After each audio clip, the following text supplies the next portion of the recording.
Hello दोस्तों, कैसे हैं आप सब। आई होप आप सब अच्छे होंगे, स्वस्थ होंगे। Welcome back to my channel Pooja Rastogi blogs. सुबह हो चुकी थी और मैं आ गई थी किचन में। रात किचन वगैरह मैं साफ करके गई थी, तो आज आते ही मुझे ज़्यादा मेहनत नहीं करनी पड़ी। तो यहाँ दोस्तों मैं आज बनाने वाली हूँ नाश्ते में और लंच के लिए करेले। और इससे पहले की जितनी भी क्लिप्स हैं चॉपिंग वगैरह की, वो मैं नहीं शूट कर पाई थी किसी रीजंस की वजह से। तो यहाँ मैं डायरेक्ट आपको छौंकने की तैयारी दिखा रही हूँ। तो यहाँ मैंने तकरीबन आधा किलो प्याज ली है, जिसको मैंने काट लिया था इस तरह से। और जो करेले मैं बना रही हूँ वो भरे के नहीं बनाऊंगी, मैं काट के बनाऊंगी। हमारे यहाँ भरवा करेले खाता नहीं है कोई भी। तो ये जब से मैंने बनाने शुरू करे हैं तो ये अच्छे से खा लेते हैं और ख़त्म भी जल्दी हो जाता है, वरना मसाले वाले करेले सुबह सुबह कोई नहीं खाता। तो यहाँ इतने प्याज भुन रही थी, मैंने तैयारी कर दी थी आटा लगाने की। तो यहाँ मैं आटा लगा दूंगी ताकि नाश्ते की तैयारी झटपट से हो जाए, क्योंकि आजकल जल्दी जा रहे हैं हस्बैंड भी, तो उनको भी लंच पैक करके देना होता है। अभी बीच में तकरीबन वो लेकर नहीं जा रहे थे, क्योंकि सर्दियाँ चल रही थी, खाना जल्दी ठंडा हो जाता था तो स्वाद नहीं आता होगा उनको, तो वो बाहर से ही मंगा के खा लिया करते थे। नहीं तो कभी कभी बीच में मैं जब जाती थी उधर की तरफ तो मैं ले जाती थी, लेकिन अब आजकल फिलहाल वो लेकर जा रहे हैं साथ में, तो मैं सुबह जल्दी तैयारी कर लेती हूँ। और यहाँ पे आटा लग चुका था ऑलमोस्ट, और वापस मैं आ गई थी करेले की तरफ। अभी यहाँ जो मैं करेले बनाती हूँ ना, ये वाले मैं खट्टे मीठे वाले बनाती हूँ, तो इसके लिए आपको काट के रखने की या छील के रखने की जरूरत नहीं पड़ती करेलों को। तो यहाँ मैंने साबुत जो करेले थे उनके छोटे छोटे पीस किए और थोड़ा सा नमक डाल के मैंने छोटे वाले कुकर में चढ़ा दिए थे पकने के लिए, उबलने के लिए। तो यहाँ 3-4 सीटी में वो उबल चुके थे। अब मैं उनको निचोड़ लूंगी। और यहाँ मैंने मसाला डाल दिया था। मसाले में मैंने इसमें थोड़ा सा सौंफ का पाउडर, धनिया पाउडर, हल्दी, मिर्च और खटाई, थोड़ी सी चीनी और नमक, ये सब कुछ डाला है मैंने इसमें। अब यहाँ क्या होता था, जब शादी करके मैं आई थी 6 साल पहले, तो यहाँ मम्मी जब करेले बनाती थी तो भरवा की तरह भी नहीं बनाती थी और काट के भी नहीं बनाती थी, वो अलग तरीके से बनाती थी मसाला बनाकर। तो उसमें थोड़ा सा प्याज वगैरह जो भी होता था उनका मसाला, वो अलग तरीके से बनाती थी। तो वो क्या था, मसाला मसाला खा लिया जाता था, करेला पूरा एज इट इज छोड़ दिया जाता था। मैं खुद की भी बता रही हूँ कि मैं करेला पर्सनली पसंद नहीं करती, लेकिन ये वाला करेला मुझे भी बहुत अच्छा लगता है। अभी बीच में जब से भैया को डायबिटीज हुई है यहाँ पे, तो ये वाला करेला इस तरह से बनने लगा। तो ये खट्टा मीठा बनता है, तो ये बिल्कुल अचार की तरह आप खा सकते हैं और इसको स्टोर करके भी रख सकते हैं, तो ये काफी दिन चल जाता है, क्योंकि करेला वैसे भी खराब नहीं होता। और इस तरह से बनाएंगे तो आपको दिक्कत भी नहीं रहने की कि हाँ भाई ये खराब हो जाएगा, और आप अच्छे से भी खा सकते हैं इसको। अभी यहाँ क्या था, मैंने सारा मसाला इसमें मिक्स कर दिया था और करेले के जो पीसेस थे वो बिल्कुल मिक्स हो जाएंगे। तो इसमें यह है कि ये बच्चे भी खा सकते हैं, बच्चों को पता ही नहीं चलने का कि ये करेला बना हुआ है। उनको सिर्फ ये लगेगा कि हाँ भाई किसी तरह का अचार या चटनी बनी हुई है, तो बच्चे भी आराम से खा लेते हैं। मैं भी पर्सनली नहीं खाती, लेकिन ये वाला करेला मुझे अच्छा लगता है तो मैं बनाती हूँ। और जब से मैंने ये बनाना शुरू किया है तब से यही बनता है, हम भर के नहीं बनाते, क्योंकि मुझे भरवा करेले आते नहीं है, तो मैंने कभी ट्राई भी नहीं किए हैं। तो यहाँ मैंने अब इसमें थोड़ी सी डाल दी थी खटाई। अब इसमें चीनी भी जा चुकी है और खटाई भी जा चुकी है। अब बस इसको अच्छे से मिक्स करना है और इसको भूनना है अच्छे से। लोहे की कढ़ाई में करेला आप बनाएंगे तो अलग ही लेवल का टेस्ट आता है। मैं सिल्वर की कढ़ाई में भी बना लेती हूँ और लोहे की कढ़ाई में भी बना लेती हूँ, लेकिन टेस्ट दोनों का बहुत ही ज्यादा अलग अलग आता है। लेकिन आज मैंने जो कढ़ाई में बनाया है, ये लोहे की कढ़ाई में बनाया है, तो वाकई में ही इसका स्वाद जो आएगा वो अलग ही आएगा। तो आप लोग भी इस मेथड से बनाएंगे तो आपका करेला भी वेस्ट नहीं होगा। जो नहीं खाने वाला होगा तो वो भी इस तरह से करेला खा लेगा। अब यहाँ बारी थी नमक मिक्स करने की। नमक थोड़ा सा मैंने उबलने में डाला था तो वो पता नहीं चल रहा था, तो यहाँ मैंने 1 चम्मच इसमें नमक और डाल दिया। बराबर में बन रही है चाय, नाश्ते की तैयारी पूरी चल रही है। और यहाँ इसको मैं अच्छे से मिक्स कर दूंगी और ढक के रख दूंगी ताकि ये भुन जाए। करेला यहाँ पर बन चुका था और लंच हो चुका था पैक, और हस्बैंड आ चुके थे नीचे, वो नाश्ता कर रहे हैं, इतने मैंने जल्दी जल्दी से लंच को कर दिया था पैक उनके। तो यहाँ मेरा ऑलमोस्ट काम खत्म हो गया था। अब बस हम लोगों का नाश्ता करने का रह गया है, वो हम लोग कर लेंगे। और नाश्ता करने के बाद नीचे समेट कर मैं सब कुछ आ गई थी ऊपर, क्योंकि आज मुझे थोड़ा सा अपनी अलमारी में स्पेस बनाना था। गर्म कपड़ों का अब कोई यूज रहा नहीं है, तो मैं अब धीरे धीरे अपनी अलमारी को थोड़ा सा साफ कर दूंगी। जितने भी गर्म कपड़े हैं वो मैं रख दूंगी। अभी फिलहाल मेरा कोई मूड नहीं था कि मैं बेड को ओपन करूंगी, लेकिन अब जब गर्म कपड़े निकाले हैं तो मैं उनको कहाँ रखूंगी, तो मुझे मजबूरन बेड भी ओपन करना पड़ गया आज। तो यहाँ मेरा काम थोड़ा सा बढ़ गया था, मुझे पूरा दिन लग गया था। इस टाइम तकरीबन 12:30 बज गए थे और मैं तकरीबन आप यकीन नहीं करेंगे, मुझे 8 बज गए थे पूरा रूम समेटने में, क्योंकि सामान मैंने फैला दिया था। मुझे समझ में आ नहीं रहा था कि भाई अब कहाँ समेटूं, कहाँ रखूं। तो अब बस जितना हो सकता था वो मैं धीरे धीरे कर रही थी। अभी ध्रुव भी नीचे है, लेकिन थोड़ी देर बाद ध्रुव भी आ गया था मेरे पास, तो वो भी मेरे पास ही खेल रहा था। आज पूरा दिन वो सोया नहीं, तो मुझे भी परेशान कर रहा था और काम भी नहीं करने दे रहा था। तो बस धीरे धीरे जितना भी हो सकता था वो मैं करती जा रही थी और समेटती जा रही थी। तो यहाँ ये मेरे सारे सूट हैं, ये बैग मैंने मीशो से मंगवाए हुए थे। ये हैं वैसे तो शर्ट ऑर्गेनाइजर, पर मैंने इसमें अपने सूट रखे हुए हैं, क्योंकि शर्ट्स मैंने हस्बैंड की टी शर्ट वगैरह वो सब मैंने अब हैंगर में करके टांग रखी हैं, तो ये यूटिलाइज अब मैं करती हूँ। तो यहाँ अपने मैंने जितने भी अलग अलग कपड़े थे, अब मैंने जैसे जिम के कपड़े हैं, मेरे जितने भी लोअर है, टी शर्ट है, वो मैंने इससे पहले वाले बैग में रख दिए थे। एक बैग के अंदर मेरे ये डेली रूटीन के जो भी मेरे आने जाने के सूट हैं वो सब मैंने रखे हुए हैं। साड़ियाँ मैंने फिलहाल बेड में रखी हुई हैं, क्योंकि साड़ियाँ मैं अब इतना ज्यादा पहनती नहीं हूँ, तो वो मैंने सूटकेस के अंदर करके रखी हुई हैं, तो जब भी जरूरत पड़ती है बेड में से मैं निकाल लेती हूँ।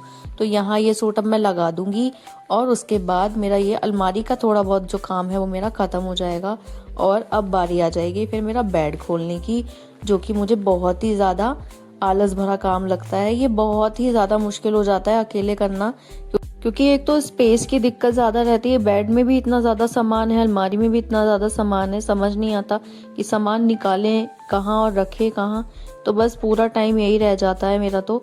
और अभी आप लोग यकीन नहीं करेंगे, ये सिर्फ पहला राउंड है, अभी दूसरा राउंड दोबारा लगेगा जब मैं बेड दोबारा भी खोलूंगी 2-4 दिन के बाद, क्योंकि अभी ध्रुव के कपड़ों के लिए मैं स्पेस बना ही नहीं पाई हूँ। और यहाँ ये अभी सिर्फ देखिए इतना फैला हुआ है, और थोड़ी देर बाद ये इससे भी ज्यादा फैल गया था, क्योंकि बेड में से जो कपड़े निकल रहे थे गर्मियों के उन्हें भी सेट करना था, और सर्दियों के कपड़ों को मैं ऑलमोस्ट धीरे धीरे करके रख रही थी। काम मेरा हो गया था खत्म, मैं आ गई थी शाम के समय नीचे। अब यहाँ मलाई मैंने निकाल के रखी थी सुबह, और निकालने के बाद मैं वापस उसे फ्रिज में रख गई थी, क्योंकि पकाने का मुझे टाइम नहीं मिला था। तो यहाँ अब मैं इसको थोड़ा सा चलाकर इसको चढ़ा दूंगी कढ़ाई में पकने के लिए। मैं हो चुकी थी तैयार शाम में नहा धोकर, क्योंकि थोड़ा सा लेट हो गया था, मैंने काम फैला लिया था इतना ज्यादा, तो मुझे टाइम नहीं मिला, तो मैं शाम को ही नहा कर आई हूँ। तो यहाँ इस तरह से मैंने मलाई को थोड़ा सा मिक्स कर दिया था, और थोड़ा सा इसमें डाल दिया था पानी, ताकि ये थोड़ा सा एक साइड को हो जाए। अब यहाँ इसमें क्या करा था, मम्मी ने जामुन लगा दिया था 2 दिन पहले, तो सुबह मैं इसको निकाल के चली गई थी। अब इसका जो मट्ठा है वो यूज हो जाएगा, तो कभी अगर आपको कढ़ी वगैरह बनानी हो तो यहाँ ये मट्ठा यूज हो जाता है हमारा तो। और यहाँ 1-2 बार मैंने फिर से इसे चला दिया था, ताकि ये जितना भी मक्खन है वो एक साइड आ जाए और मट्ठा अलग हो जाए। मक्खन निकल गया था और इसको मैंने कर दिया था कढ़ाई के अंदर। अब इसको मैं रख दूंगी पकने के लिए, धीरे धीरे ये पकता रहेगा। और साथ में थोड़े थोड़े जो अलग अलग दूध हो रहे थे फ्रीज के अंदर, वो भी मैंने पकने के लिए रख दिए हैं, ताकि अब रात वगैरह में जो भी पिएगा वो इसमें से ले लेगा। यहाँ मैंने ध्रुव के लिए बना लिया था ये सेरेलैक गर्म दूध के अंदर। अब यहाँ मैं सेरेलैक घर का ही देती हूँ, मैं खुद बनाती हूँ उसके लिए थोड़ा थोड़ा। तो अब जो मैं नेक्स्ट वीडियो शेयर करूंगी आप लोगों के साथ ब्लॉग में, आपके साथ ये रेसिपी जरूर शेयर करूंगी कि मैं ये कैसे बनाती हूँ। तो जो भी माएँ अपने बच्चों को घर का सेरेलैक खिलाना चाहती हैं वो मेरी रेसिपी को देख सकती हैं और बना सकती हैं। तो यहाँ देखिए मक्खन भी आ गया था, घी अलग हो गया था, और जो इसमें थोड़ा सा मावा वगैरह मलाई वगैरह होती है वो जल जाएगी अब यहाँ पर। तो यहाँ मेरे को काम था इसको चलाने का, इसको मैं चलाती रहूंगी ताकि ये नीचे ना लगे, क्योंकि बड़ी वाली गैस पे रखा हुआ है तो इसको चलाना बनता है। तो उसको लगातार मैं अब चलाती रहूंगी। अब यहाँ बारी आ गई थी शाम के समय के बर्तन धोने की, चाय वगैरह पी गई है, तो यहाँ ये बर्तन रह गए हैं अभी। तो यहाँ अब बस वही साफ करूंगी। मेरे हस्बैंड अभी बीच में घर पर होके गए हैं, किसी के साथ किसी काम से आए थे, तो यहाँ ये चाय नाश्ता हुआ था, तो उसके बर्तन हैं जो अब मैं धो दूंगी। मुझे सिंक में पड़े हुए बर्तन बिल्कुल पसंद नहीं है, तो मैं इन्हें हाथों हाथ धोती रहती हूँ, सो दैट कि बर्तन ज्यादा ना हो जाएं। अभी खाने की तैयारी कुछ भी नहीं हुई है, तो बस बर्तन वगैरह धोकर मैं खाने की तैयारी भी कर लूंगी। खाने में मैं सोच रही हूँ तारी बना लूँ, जल्दी हो जाएगा, क्योंकि मैं थक बहुत ज्यादा रही हूँ और तारी बन भी जल्दी जाएगी। तो बस जल्दी जल्दी बर्तन धोकर मैं चॉपिंग वगैरह कर लूंगी, और हस्बैंड के आने से पहले मैं उसको छौंक दूंगी।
अब यहाँ बर्तन वगैरह धुल चुके थे और इनका पानी निकल जाने तक मैं इनको लगाऊंगी नहीं।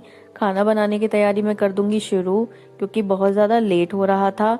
और यहाँ मैंने तहारी छौंक दी थी प्याज और लहसुन से। इसमें डाल दिए थे टमाटर। अब इसे इनको चलाना है, अच्छे से भूनना है। मसाला वगैरह मैं डाल दूंगी। सारा सामान ऐसे ही छोड़कर आई हूँ क्योंकि खाने का समय हो रहा था, तो मुझे उसे छोड़कर आना पड़ा। अभी जब दोबारा राउंड लगेगा मेरा बेड खोलने का, तो वो सामान मैं तब रख दूंगी, क्योंकि अब मेरी हिम्मत खत्म हो चुकी थी और अब बस मुझे आ रही थी नींद, क्योंकि मैं गई थी बहुत ज़्यादा थक। पूरा दिन लगे लगे आज मुझे हो गया था। तो यहाँ अब मैं खाना वगैरह खा लूंगी, बर्तन वगैरह समेट कर, फिर मेरे को मिलेगा आराम। आप कितनी भी कोशिश कर लें, कभी ना कभी कुछ न कुछ कम रह ही जाता है। तो आप सिर्फ उतना करिए जितना आपके बस की हो।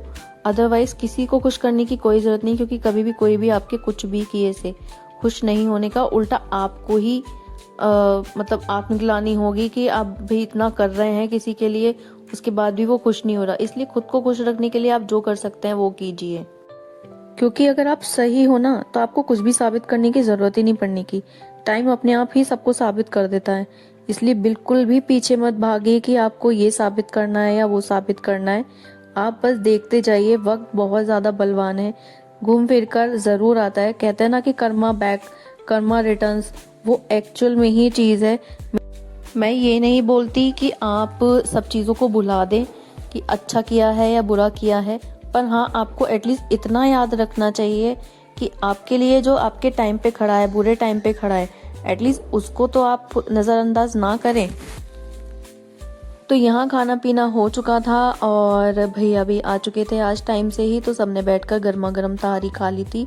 खाना खाने के बाद अब जितने भी बर्तन हुए हैं वो अब मैं आ गई थी धोने के लिए यहाँ लेकर। अब बर्तन वगैरह धुल जाएंगे। अब आराम से मैं काम वगैरह खत्म करके अपने रूम में चली जाऊंगी आराम करने के लिए।